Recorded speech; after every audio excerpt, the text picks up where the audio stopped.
இரண்டாவது முறை சாத்தான் தேவபுத்திரர்களோடு சேர்ந்து தேவ சந்நிதியிலே நிற்கும் பொழுது தேவன் சொன்ன ஒரு வார்த்தையை நம்ம கவனமாய் கவனிப்போம். யோபு 2:3. அப்பொழுது கர்த்தர் சாத்தானை நோக்கி, நீ என் தாசனாகி யோபின் மேல் கவனம் வைத்தாயோ?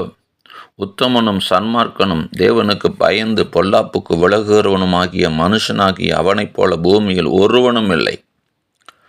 முகாந்தரம் இல்லாமல் அவனை நிர்மூலமாக்கும்படி நீ என்னை ஏவின போதிலும் அவன் இன்னும் தன் உத்தமத்திலே உறுதியாய் நிற்கிறான் என்றார்.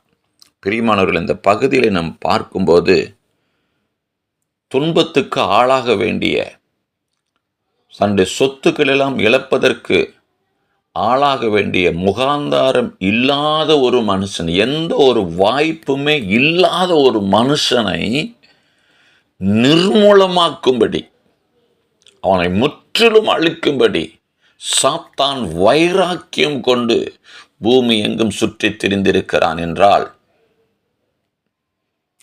அவன் எவ்வளவு மனிதர்களை அழிப்பதிலே தீவிரமுள்ளவனாய் இருக்கிறான் என்பதை நாம் அறிந்து கொள்ள முடியும்.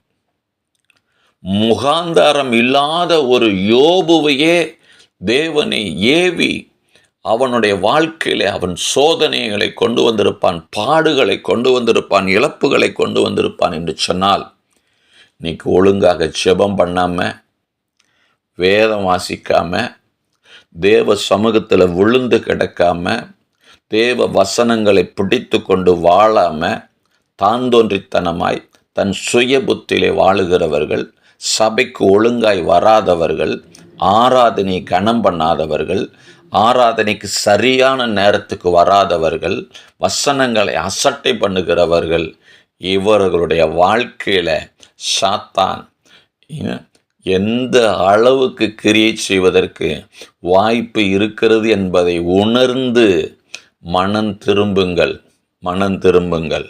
தேவனை கனம் பண்ண வேண்டிய விதத்திலே கனம் பண்ணுங்கள். உங்களை உயர்த்துவதற்கு தேவன் எவ்வளவு வைராக்கியம் உள்ளவராய் இருக்கிறாரோ, அதே போல உங்களை அழிப்பதற்கு சாத்தான் வைராக்கியம் உள்ளவனாய் இருக்கிறான். முகாந்தாரம் இல்லாத யோபுவையே அவன் அழிக்கும்படி தீர்மானித்திருப்பானே என்றால், உங்கள் வாழ்க்கை எம்மாத்திரம் தேவ கரத்திலே அடங்கியிருங்கள், தேவனுக்கு கீழ்ப்படியுங்கள். God bless you. கர்த்தர் உங்களை ஆசீர்வதிப்பார்.